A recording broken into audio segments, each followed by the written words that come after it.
Hello, Patriots. How are you doing?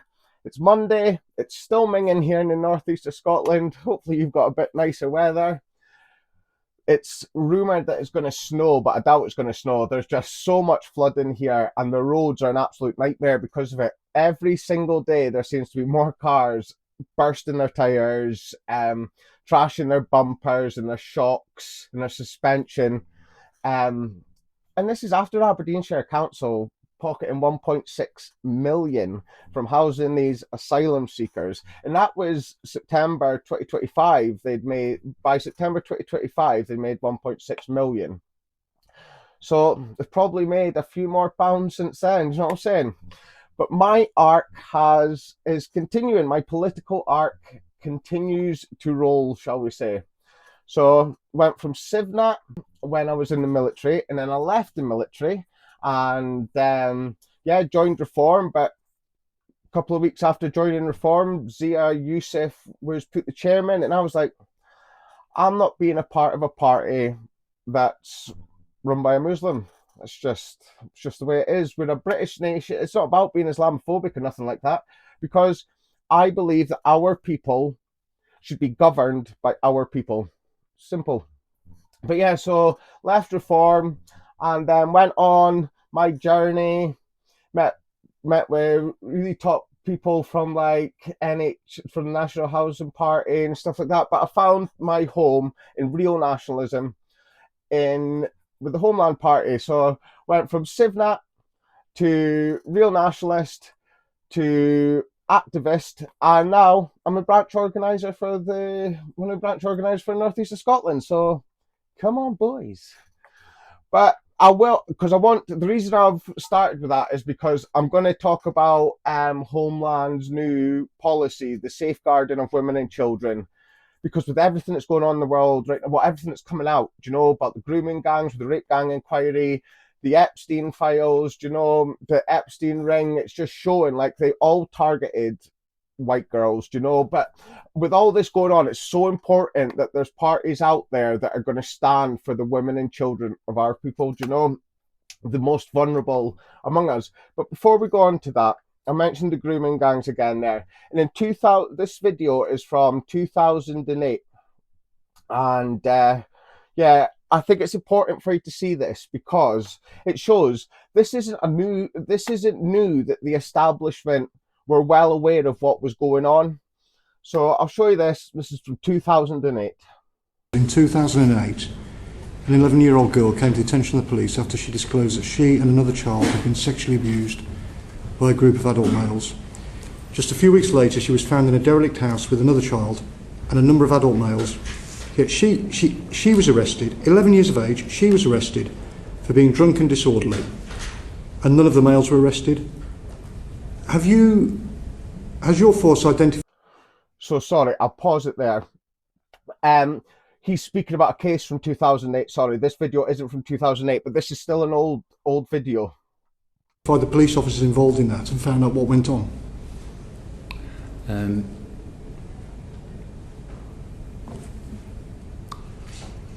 I don't know. Okay. Don't know. Police officer dismissed the case of a 12-year-old girl who'd been having sex with up to 5 Asian males because he said she had been, quote, 100% consensual in every incident. 12 years of age? I think that's unbelievable, to be honest. Have you identified who that officer was and found out what happened there? Can I just make one thing clear? That I've said today that we must have an independent investigation team to come back at this. I have also personally spoken to the Director of Investigations at the IPCC. Sorry, Mr. Austin, could the Chief Constable just finish? Please finish. I've also personally spoken to the Director of Investigations at the IPCC, and in order to involve them in this as well. Fathers had tracked down their daughters and tried to remove them from houses where they were being abused, only to find themselves arrested when police were called to the scene. Do you know what happened in that case? Chair, I don't seek to defend any of this, and that I've asked for I'm in the process of setting up an independent investigation because the number of staff at Rotherham over such a period of time means that it can't have credibility unless we have some independence to the investigative process. One of your officers decided that a 12-year-old girl was having sex with up to 5 adults and was 100% consenting in every incident. Should somebody like that be working for the police? So, I mean, somebody's capable of making a decision like that? No, it's a dreadful decision. No. And I've set my position out to find out about it. Yeah, these police officers from early 2000s were already trying to say that girls that were 11 years old, 12 years old were consenting to having sex with 5 Asian men, so Muslims. And like the police, like you can see that guy there, the chief constable, he's feeling pretty awkward with this stuff getting put in front of him, and so he should. And it's quite good that he did eventually have to be like, no, those people shouldn't be in the force. But it just shows that this has been going on for years. The police have known about it for years. And what's happened? Nothing. We've imported more foreign dangers legally, illegally. We've allowed more foreigners into positions of power. We have the police trying to recruit more foreigners. Do you know, they wanted less white, the same as the RAF. They were trying to find foreign pilots rather than having native white British pilots. They wanted them to be black and brown. It is just wild. And then, so I saw this post yesterday by Seeing is Believing, and it just said, "This is truly excruciating. Manchester Community Choir singing against the far right." Here we go. Look at the state. Made me behave that way, using words I never say. I can only think it must be love. Oh, anyway, it's looking like a beautiful day.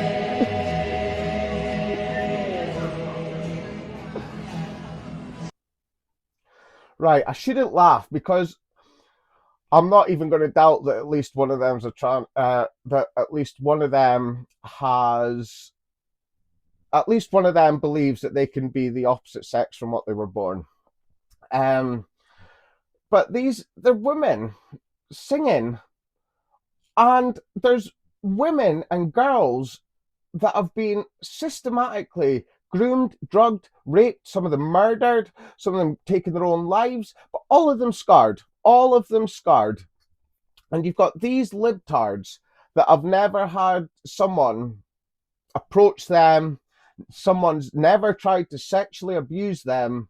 They're like, oh, it's all lies. And there's, like, you see it all the time. If you listen carefully to the lefties, I'll say it lefties, but they're libtards really, when you listen to them, they are very vocal about their hatred for the native population, of what they think about white people, do you know? And that's like, they're supposed to be the tolerant ones, and they're like, and they try and call us racist and all this, when really they're actually the racist ones, because they absolutely hate white people. They hate themselves because of the color of their skin.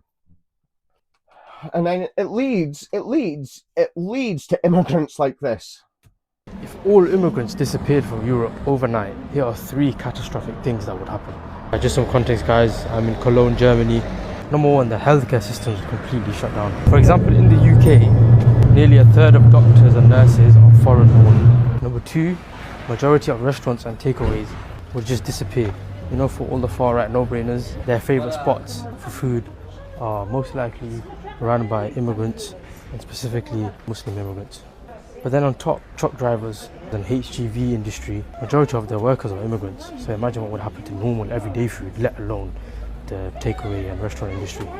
Number 3, across the road in Cologne, economic structure would probably collapse. Yes, immigrants do take jobs, but they also make jobs. And on top, they pay taxes. For example, in the UK alone, immigrants contribute to billions every year in taxes. We make the society a better place as a whole. Yes, there are a few bad apples, as there is in every single community, but you cannot judge a whole bunch of apples just because you found a few sour or bad apples. He's finishing there with about you can't throw out all the apples because of a couple of bad apples. Well, if you leave a rotting apple in a bag with a load of fresh apples, all those fresh apples rot a lot quicker. But he's saying that the healthcare system, sorry if you just heard that clang, that was me viciously launching my tin of Anglo Spirit. Like he's saying that a third of the healthcare system is made up of foreigners. Do you know, if we didn't have immigrants, if we didn't have that foreign burden on our national health service, then we wouldn't need the foreign workers. The foreign workers are there to make up the extra burden of the foreigners that go in, like the fact that they need to spend like 350 million pounds to teach these people English, and then you've got interpreters, you've got to pay the interpreters. If you can't get an interpreter, then you're just going to start clogging up the system, aren't you? Then he's talking about the favourite one, food. Oh, like what? We live in a world where anyone can download a menu. Do you know? I do not believe that hundreds of thousands of white British girls should be raped because people like Pierce Morgan like a curry. Do you know? They drive completely differently in their part of the world. Do you know? I remember being in the Arab Emirates with Raf, and we went into Dubai one weekend, and getting a taxi into Dubai, it's not it's interesting. If you're going to get in a taxi with one of them, I would definitely say a prayer before you get in there, because you're not guaranteed to make it out the other side. They're wild. But stuff like this, and the drivers, I should put up this. I'll put up this post. This was about a woman who ordered Uber Eats, and it said that there was a female coming, a foreign female. What really happened is it ended up being men. Do you know? So he's talking about drivers, for HGV drivers, the Uber Eats drivers, the Just Eat drivers, they're all coming from these hotels and stuff. And what it's doing is it's giving people that legal right to turn up at your door and put you in danger. But he's talking about the economy. So this used to be a real gotcha for our opponents. Like they'd use it as a gotcha, sorry. Like saying, oh, if you were to remigrate everyone, it would cause the economy to collapse. And they were, because this is still when people were believing, when we were talking about remigrating over 10 million people, we were meaning that we were doing it all in one day. No, it's done systematically, do you know? But if the economy did crash because we got rid of all these foreigners, our economy is getting close to bust anyway with all of them, do you know? The only growth we're getting is through immigration. If it takes the economy to crash for us to rebuild and be great again, then is that not a risk you'd rather take, do you know? Because the working class, we're getting battered as it is. The economy crashing and our people rebuilding doesn't sound like such a bad idea. But I don't think the economy would crash because, well, stuff like seizing all these foreigners' assets. Look at London. Look at how much of that property is owned by foreign investors. Do you know, we seize all their assets, that's millions to send them home. But I want to, so that it does lead me onto Homeland quite well, because that's remigration is how we rebuild. Do you know, remigration is that clean slate. So if in the process our currency takes a dip, our economy takes a dip, then so be it, because at the end of the day, we are not an economic zone. We're a nation. We're a people. We are family, community, homeland. We are not an economy. Yeah, so let's, obviously, Homeland, we're the first party to put out a remigration policy. And we stand for preserving what is ours, preserving our people, preserving our nation and our culture. And not as in British culture. No, I'm talking about Scottish culture, English culture, Welsh culture. Those cultures are British culture. But it's always the most vulnerable, like women and children are getting targeted. Do you know, men as well, because look at Wayne Broadhurst. He was just walking his dog and an Afghani illegal butchered him. So this is Homeland's women and children's safeguarding policy. The Homeland Party affirms that the traditional family is the cornerstone of a healthy society. Strong families create high trust, interconnected communities, and a stable nation. So that is saying what I said yesterday in the video, that the family is the cornerstone of the community. The community is the cornerstone of your homeland. The family, by extension, is the cornerstone of your homeland. We support policies that secure the conditions in which families can raise children in safety and confidence, and we will implement them through clear legislation. This document sets out a detailed programme to safeguard women and children. The state has not only failed to protect the most vulnerable, it has enabled danger. Like I'm saying, you've got these Just Eat and Uber Eat drivers turning up at your door, a lot of them illegals, and they have literally been given the right to put you in danger. Mass immigration has imported cultures and criminal networks that prey on women and children. Officials have sought to silence those who speak out, while too often protecting perpetrators rather than victims. In particular, there has been a disgraceful failure to confront corruption and abuse within the police and other services. Ideological capture has compounded these failures. It teaches officials to defend the indefensible, places theory above evidence, and costs lives. Women and children have paid the highest price. And go back to the grooming gangs, hundreds of thousands, maybe anywhere up to and over 1 million. White British girls have been groomed, drugged, raped, trafficked, murdered, killed themselves. Do you know? And it's all been allowed to happen.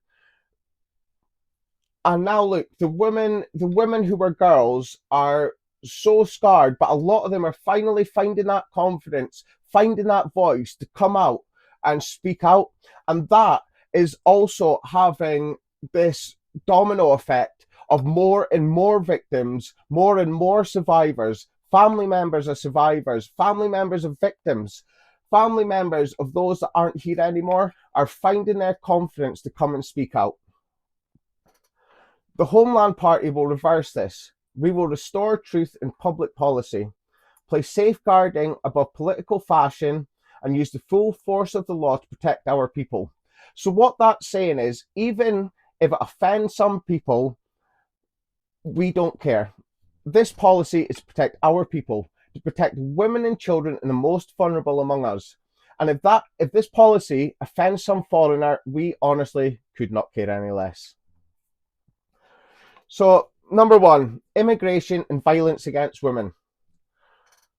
Foreign nationals are 3.5 times more likely to be arrested for sexual offences than British citizens. So I'll just take snippets from each of the sections rather than me just dictating what's on here, because then you'll be able to go away and read it yourself. You know, it's better than me just speaking to you like we're in some story time. You know. So yeah, foreign nationals are 3.5 times more likely to be arrested for sexual offences than British citizens. Between January and October of 2024 alone, more than 9,000 foreign nationals were arrested for sexual offences, 26.1% of all such arrests, despite them accounting for only 9% of the population. So this is what we mean by per capita. This is what we mean by them being overrepresented in statistics. Do you know? The arrest rate among foreign nationals stood at nearly 165 per 100,000, compared to 48 per 100,000 for British citizens. The highest arrest rates were recorded among Albanian nationals, followed by men from Afghanistan, Iraq, Algeria, and Somalia. These figures confirm what we have long known, but few in power dare to acknowledge. Mass migration has made our country less safe for women and girls. Our immigration policies must prioritise the safety, dignity, and sovereignty of our people, especially the most vulnerable. And look, you can just see by that graph there the difference. See, when it's put in black and white, that's why this policy is so amazing. It is literally just putting it down in black and white. So the left want to tell you, the stand up to racism want to tell you that it's all about misogyny. Imported cultures of misogyny. Mass immigration from regions where women are culturally and institutionally subjugated has introduced belief systems fundamentally incapable with the rights, dignity, and safety of women and girls as understood in our civilization. So when I was 15, I read a book called Sold, and it is about a girl who of Yemeni origin was born and bred in Birmingham, and when she was 15 and her little sister was 13, they got sold to a village in Yemen. And for 8 years, their mum tried to get them back. But reading that book when I was 15, about this 15-year-old girl, what she went through, the female genital mutilation, the rapes, her and her little sister giving birth onto cold floors. It was constant rapes, constant. Reading this really made me realize that what these people would be like if they ever got into power. But this is what it's saying: imported cultures of misogyny. We're importing cultures of people who believe this behavior is totally normal. Like honor-based violence, including beatings, forced virginity tests, and honor killings. So honor-based violence, like pretty much all of the time, is sanctioned by a Sharia court. That's why we say they were all in on it. The communities, they knew. The families, they knew.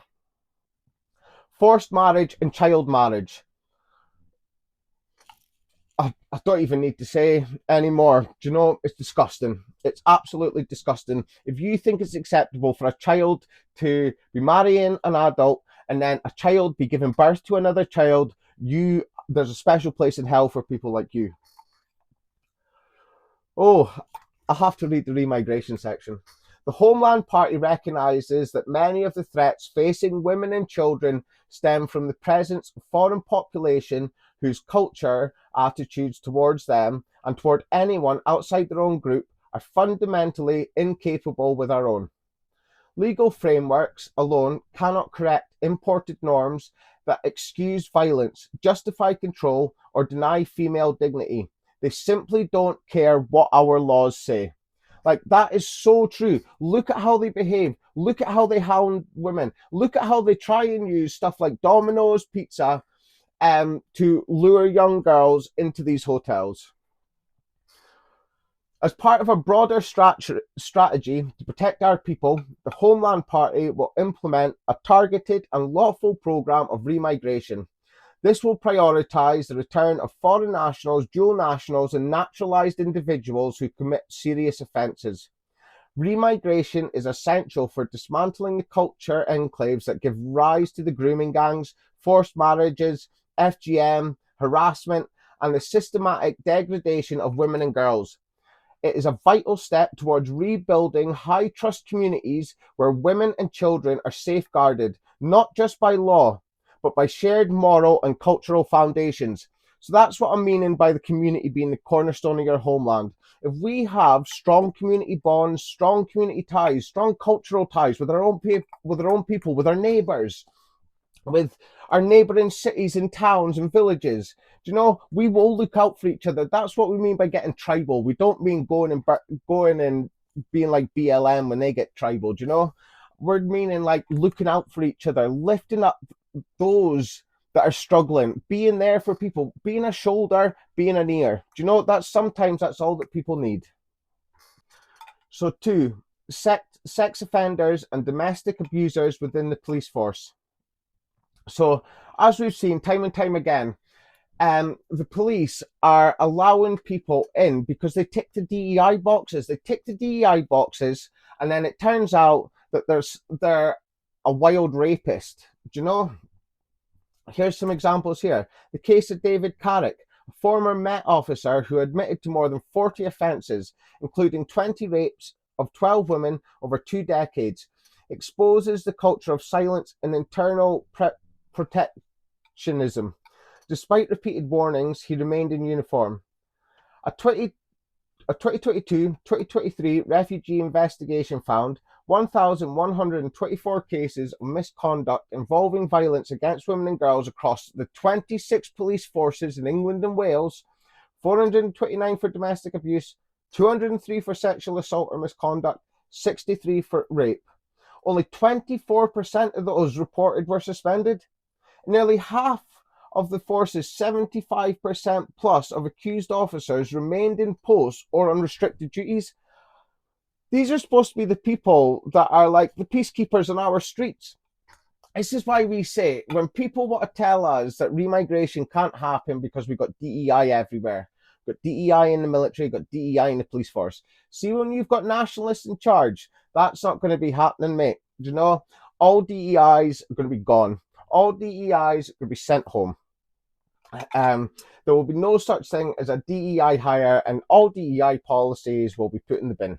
DEI and soft liberal politics should not be the reason for not sending an offender home, for keeping an offender in the police force or keeping an offender in the military. These are the people that are supposed to be looking after us. We're supposed to be able to rely on these people. But when you've got a police force that's made up of rapey foreigners or just women that think it's acceptable, men that think it's acceptable to beat women, do you really think that the police force is really going to look after women and children's best interests? I don't think so. Wayne Couzens was a serving Met police officer who murdered Sarah Everard in 2021. In the months before, he was arrested twice for flashing women in Kent. He was identified via CCTV because he was a police officer. The cases were not pursued further. Going back to 2018, there were allegations of sexual misconduct that were never followed up either. That's why, like I've just said, we've got a zero tolerance for abuse within the police force. Section 3, subversive ideology in PSHE lessons. So, PSHE lessons, personal, social, health, and economic education, are school sessions that are meant to teach pupils about health, relationships, safety, and life skills to help them navigate personal and social challenges. Yet PSHE education has become a tool for ideological indoctrination that undermines our nation, confuses children, and bypasses parental authority. We are allowing the state to take too much control over the care of children, over the care of your children. Like this online safety bills and stuff like that. Parents need to be policing the children. Like, I know that you can't police them 100% of the time, but the minute that you start wanting the state to educate or to educate and police your children's behavior, you're going to end up with stuff like this. Critical race theory. Children are being taught to see themselves negatively through a racial lens. That's why the youth are so much more radical than we are. I've grown up in a time where we had an identity and I've watched it be eroded. Whereas these youngsters have been born into a world where the color of their skin makes them a second-class citizen in their ancestral homeland. Promotion of foreign practices. Under the guise of diversity, PSHE increasingly promotes Islamic prayer rituals. So I saw a thing this morning, and a kid from Britain has had a mark put on their record, and it says on there that they're racist now because they refused to take part, or their parents refused for them to take part in some Islamic stuff, thing that's to do with Ramadan. But see, if your kid's getting forced to do anything to do with foreign ideologies, take them out of that school. Honestly, your kid should not be having this forced on them. Queer theory and gender ideology. Like, I'll read the first sentence. So schemes like no outsiders seek to queer the classroom, encouraging young children to question their gender and sexuality. We are sexualizing kids by teaching them this. Do you know, I'll show the video of John Swinney. He's proud of like getting them to talk about rimming and anal sex and stuff like that in classrooms. It's disgusting. We need to let kids be kids. Do you know, we are confusing them. Like, there's the ever increasing number of children with autism, and because they've got autism and aren't quite sure of who they are, it takes them a little bit longer to figure out who they are as a person. They're getting confused like this. They're getting convinced that they're transsexual when they're really not. And they're using this as a conversion therapy as well. Do you know, kids that it turns out are gay, they're trying to convert them by sterilizing them and mutilating them. Hyper-individualism and social isolation. PSHE content encourages children to reject tradition and common values in favor of diversity and radical self-definition. This is what I mean when I say that, like, feminism gave way to woke and stuff like this, because it's making you think that the family construct needs to be destroyed, that the greatest gift that a woman can give to our people is to continue our race, continue our people. Do you know, we should not be telling women that there's something greater than that, because see, going and having a career in that, it's nowhere near as beautiful a thing as having a child. Do you know, you could say that's me being sexist, you could say that's me being misogynistic, but I can't have children, as in, like, I can't make a baby, can I? I can go and have a career, yeah, I can do that, but I can't make a little bundle of joy, can I? Lack of transparency. Oh, and sorry, that hyper-individualism, that's what we're saying. They've purposely tried to stop our people being tribal. Ever since the end of the Second World War, we have been convinced that if any of the European peoples want to start getting tribal and want to start coming together, thinking of each other as a community, that's going to lead to the death and destruction of everybody else. It's just going to be us ensuring a future for our people in our ancestral homelands. Lack of transparency. Schools routinely outsource PSHE lessons to ideologically driven third-party providers who are neither qualified nor regulated as teachers or education professionals. These providers push political content into classrooms under the guise of well-being or inclusion. Parents are routinely denied access to materials used on their own children, with schools and providers citing copyright as an excuse. You should have full control over what that school is teaching your children. Do you know? They should not be able to hide anything from you. And the only reason that they will be hiding something from you is because they know they should not be teaching it to you. PSHE has strayed far from its original aim of preparing children for healthy, responsible adulthood. It now serves as a pipeline for divisive ideology, and that must end. Section 4, safeguarding failures for children in care. Grooming gangs deliberately target children in care, knowing their isolation and trauma make them easier to manipulate and disappear. Official inquiries, including the Independent Inquiry into Child Sexual Abuse, have exposed decades of institutional neglect, cover-ups, and systematic inaction. Children go missing at alarming rates, often to be trafficked for sex, drugs, or forced labour, while agencies scramble with disorganised and delayed responses. Look at this: introduce stability contracts. Children in care require stable, enduring relationships with trusted adults, not a revolving door of strangers. Like, that is it. See, every time you take a child away from, like, what could be a great family, every time you're separating them, you're tearing them a little bit more. Do you know? It's become a cash cow for a lot of people, And that's why when they turn 18, these kids are just let go. But social workers should be there to be trying to protect these children, be the constant in their life, so that even when they are getting torn away from families, or the families don't want to keep them, that social worker is still going to be a rock for them. And that social worker should not be some foreigner, some third world foreigner. Like, social workers assigned to look after children will serve a minimum of a 2-year term, limiting disruption and ensuring accountability. You know, that social worker has to be a strong person as well. They have to be willing to call out any establishment, any person in a political position that is letting these children down. It cannot be like before. Where because of labels, because of fear of losing your job, that hundreds of thousands of women and children are victimized. Section 5, no parental rights for convicted rapists. This should be, I don't understand how this is a thing anyway.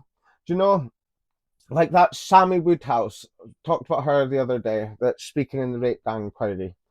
She has done such an amazing job exposing what she went through. Do you know, she had a child from the rape gangs, and that rapist and his family have been trying their damnedest to get access to her child. Honestly, these folk, if a child is born from rape, that parent, that male, and all his family, doesn't matter if they're black, brown, or white, they should have absolutely nothing to do with that child. If you think it's acceptable to rape a woman, you cannot be trusted around children. You cannot be. I think you should be put down. But that's just my personal opinion. That's not Homeland's opinion. So don't try and give Homeland into trouble for me wanting all these nonsense to be put in the ground. Like, that's what a death penalty should be for. Do you know, for people that think it's totally acceptable to do that to children. Number 6, prostitution. Systems of exploitation, not liberation. An estimated 100,000 people are involved in prostitution in the UK. Nearly 90% of them are women. Despite repeated claims of liberation from NGO campaigners and academic advocates, the reality is stark. Prostituted women are overwhelmingly poor, addicted, traumatized, or homeless. Most are targeted precisely because they are vulnerable, and they are exploited in plain sight. You've got all these celebrities that want to advocate for sex workers, and stuff like OnlyFans and that. You are trying to make prostitution popular. It's disgusting. Porn stars and that should not be celebrated. People like Liam Tufts having Bonnie, whatever her fucking name is, on his show. He why would you give a prostitute airtime? It's disgusting. Have a word with yourself, because what you're also doing is confusing these young girls that I say young girls, like say girls that are coming out of their teens, going into their early 20s, like, oh, how can I make a quick buck? They're seeing these girls going on OnlyFans. And honestly, do you think that someone is going to want to settle down and have kids with you after you've been showing yourself like that? Take it from somebody that, like, before I joined the military, I went out with this girl, and no, I'm not going to go into that story. Maybe another time.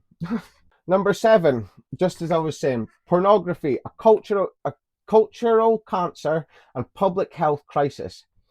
Successive governments, Labour and Tory alike, supported by the Lib Dems, have either ignored the harms of pornography or actively changed the law to enable it. Do you know? So that's what I'm meaning. It started off with prostitution. That's all. That was how. Do you know? Before OnlyFans, that's what you would do. You'd call a prostitute or a escort. They're both exactly the same thing. Just one's costs a bit more money. I've never slept with a prostitute. Never slept with a escort. I just used the word there. I forgot it. And then, yeah, it's led into, like, so pornography's obviously been a big thing, and you had the peep shows and that. But as the world has become more educated and all this is like us going back to the Weimar Republic. Do you know, making pornography, making prostitution, all these acceptable things, because that way it's easier to groom, it's easier to subjugate and victimize the most vulnerable. If you make all this degenerate behavior totally acceptable, that's what happens. Number 8, surrogacy, the marketization of motherhood. Now, I don't believe that a child should be raised by 2 men, and I don't believe that a child should be raised by 2 women. That it's not the natural order, and we are trying to push the natural order. People will always get up to what they're going to do. Like, I've got no problem with gay people, but I just do not think that a child is getting the best chance in life if they're being raised by 2 people that are the same sex. They definitely, I just saw on the news the other day, there's some throuple, 3 men are about to adopt a girl. So many of these gay couples, whether they're male, whether they're female, end up getting done because they're part of some pedo ring. Do you know? Egg donation, the commodification, section 9, commodification of fertility. The Homeland Party opposes the exploitation of young women through the egg donation industry. Marketed as altruism, it is, in truth, a predatory and profit-driven trade that commodifies female fertility and severs the natural bond between mother and child. So that, yeah, section 8 and section 9, both, it's, yeah, some people aren't going to be able to have kids. Do you know? Adoption should be a thing, but yeah, this egg donation, targeted online and on education campuses, women aged 18 to 30, especially students and those in financial hardships, are offered £750 to undergo invasive medical procedures. This is not generosity, it is financial coercion disguised as choices and kindness. So you never know what's going to happen with those eggs. Do you know? All you got to do is look into the Epstein files just a little bit and just see that these degenerates, these darker than dark people who are just evil to their core, this is what they started this whole stuff, like with 23andMe. They used that to identify genetic markers that they wanted. 10. Grooming gangs, industrial scale abuse and state betrayal. The grooming gang scandal is not just a story of horrific crimes. It is a story of national betrayal.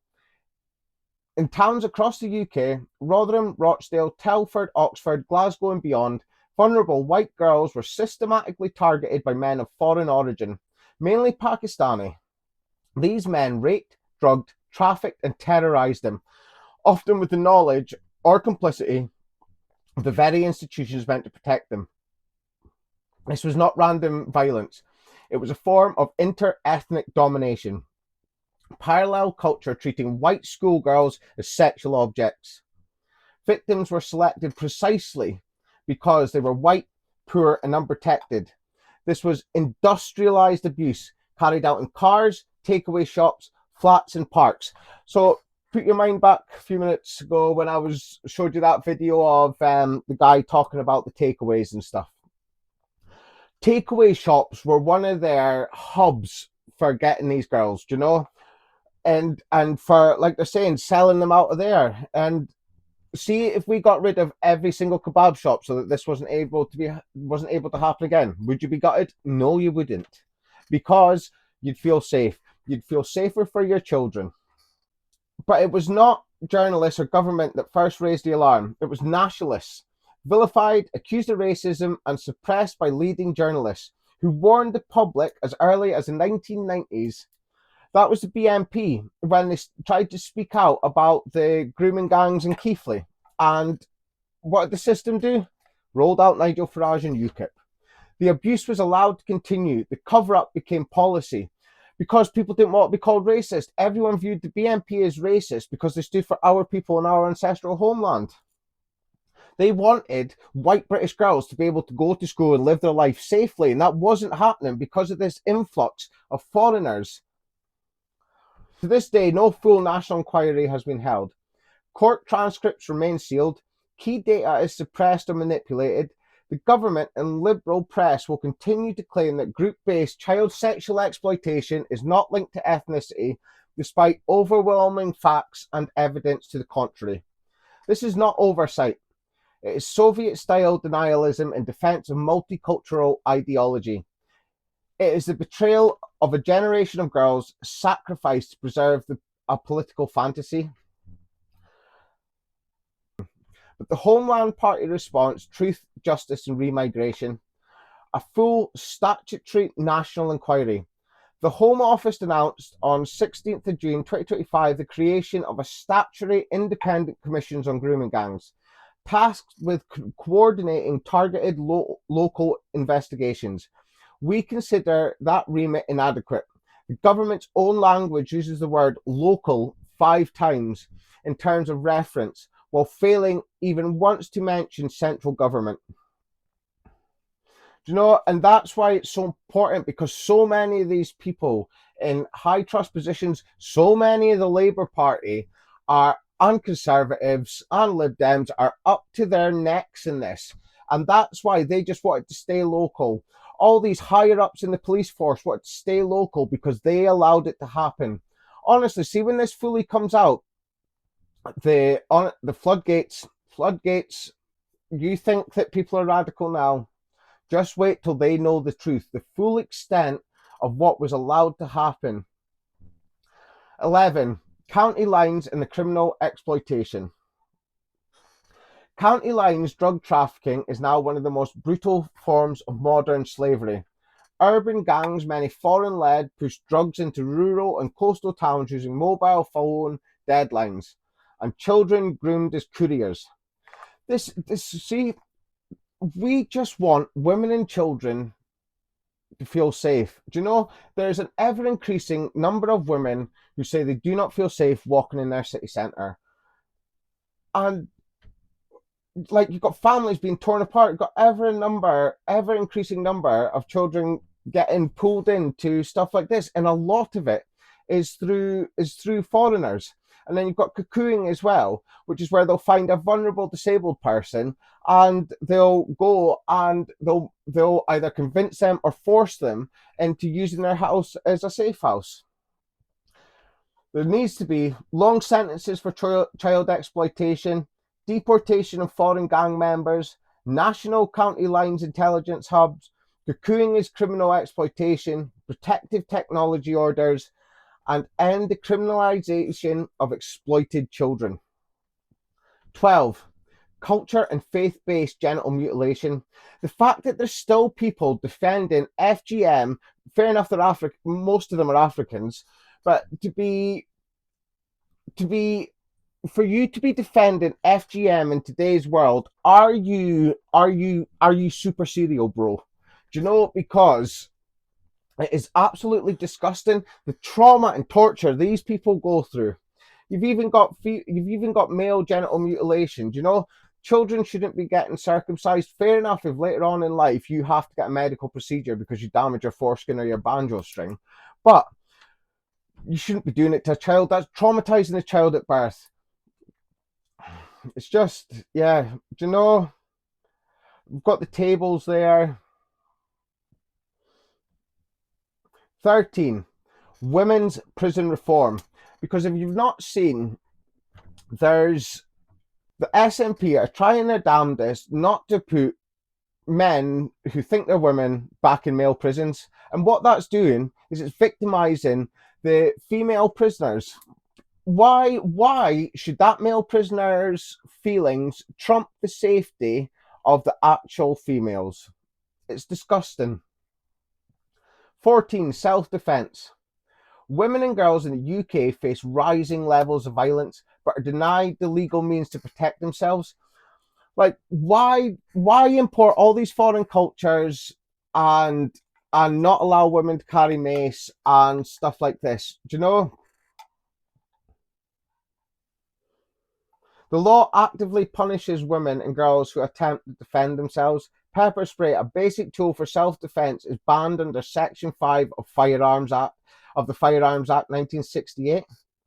Puts them in the same category as submachine guns. Do you know? A woman should be allowed to carry mace, because even if it just manages to get her like that little bit of space where she's able to break free and scream and find some help, then surely they should be allowed to do that. It's not like in America. I remember one of the times we were on Exercise Red Flag, which is like war games with the Americans and Australians and a few other air forces.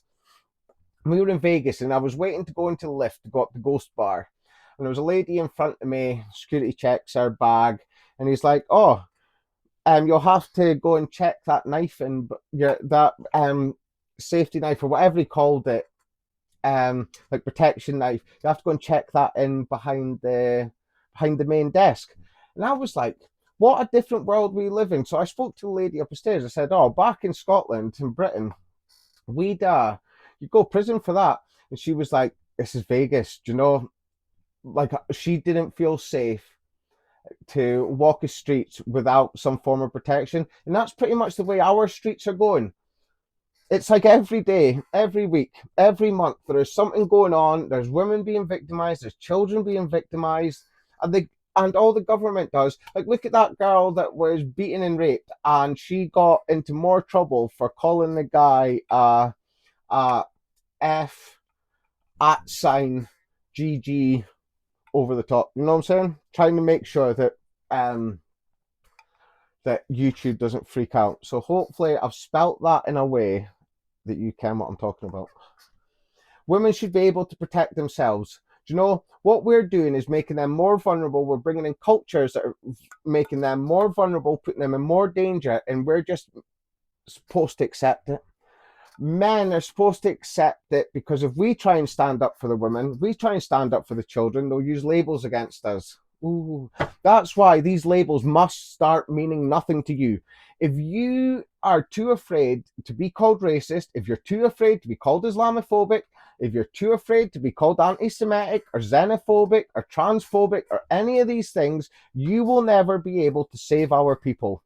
Have a real look inside yourself and think, what's more important? Is it more important that you have that you conform to this politically correct society that we live in, this libtard society, or is it more important for you to fight for our people's right to exist, fight for the safety and security of our people? Is it not more important to pick up our most vulnerable, to make sure that our family, our communities, our homeland thrive? Should that not be more important than virtue signaling to anyone and anyone? Because see, these people, see, if you follow their logic, will either go extinct because everyone's going to be sterilized and mutilated, or the white race, the European race of people, will be no more, because if there's no white people in the world, then there's no Europeans, because Europeans are white. Do you know? And if we all become a mixed race people, then we are no longer our people. Do you know? That's why I'm going to finish with this protest that happened at the weekend, the Iranian protest. And Advance UK, if you look at their policies, by the way, one of the nations that they will still allow foreigners from is Israel. And now, does that... So it should not surprise you at all that Advance UK were at the weekend, Ben Habib were speaking about helping liberate Iran. Do you know, Iran is not our problem. Foreigners protesting on our street should be sent to the nation that they're protesting. And any people who class themselves as patriots and they want to speak on behalf of these people, then I would send you over there as well, because it's got absolutely nothing to do with us, especially when everything's coming out about the grooming gangs, especially when everything's coming out about the Epstein files. You see how vulnerable our people are, and you care about virtue signaling to some Muslims. Get a grip of yourself, mate. Or you feel like virtue signaling to Israel. Get a grip, mate.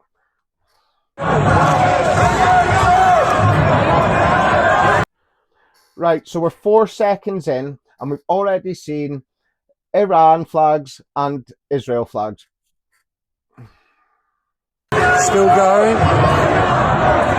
We must be the length of Victoria Street now. Loads here. Just on our way to the embassy.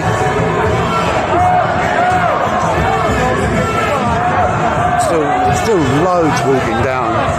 There's thousands here.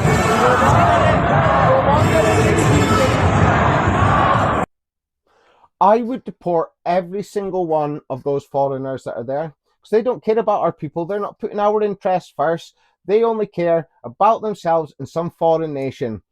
That should be grounds for remigration. There is too much going on. We have too many of our own problems. Our people are being taxed into oblivion.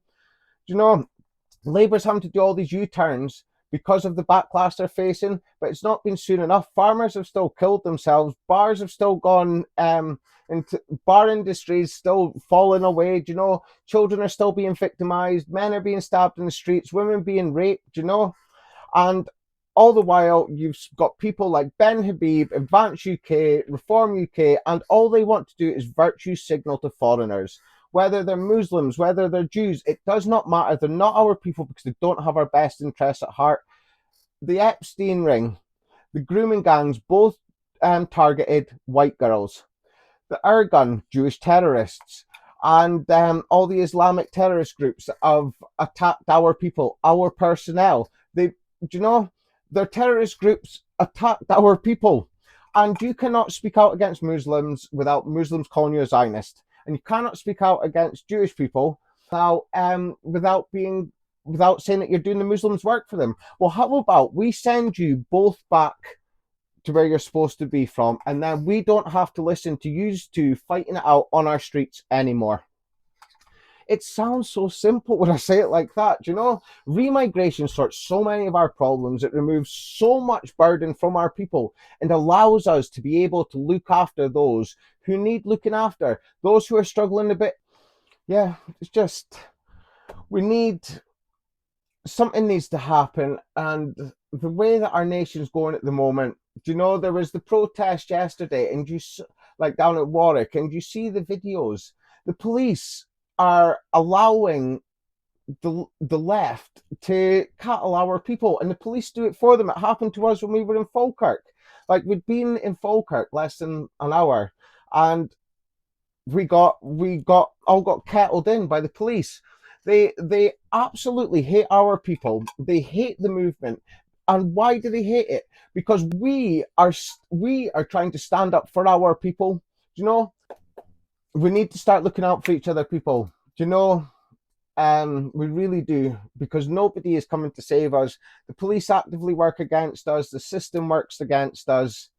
And if you're a whistleblower, you know, the whole world comes crumbling down on you. But it's going to take the brave to make this happen. The only thing, like, you've got these people that say remigration won't happen. All it takes is for people to believe that it's going to happen. Folk that have got that moral courage to want the best for their people, and remigration will happen. I promise you, people, believe me, the future is bright. The future is so bright with remigration. So go and enjoy your day. Thank you.